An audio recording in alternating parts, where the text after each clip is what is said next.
আমার সঙ্গে থাকে গোটা বাংলা রক জনতা। বিচ্ছিন্ন কয়েকজনকে দিয়ে আমি এই রক জনতা বিচার করি না।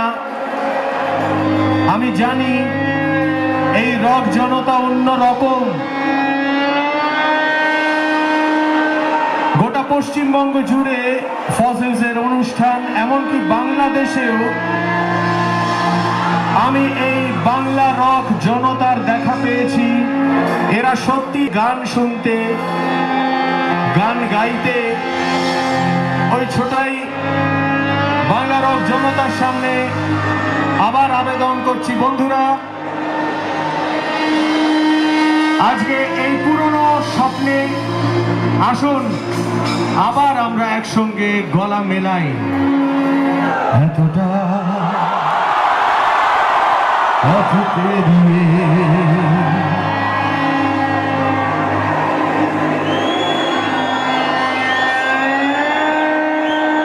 এসেছি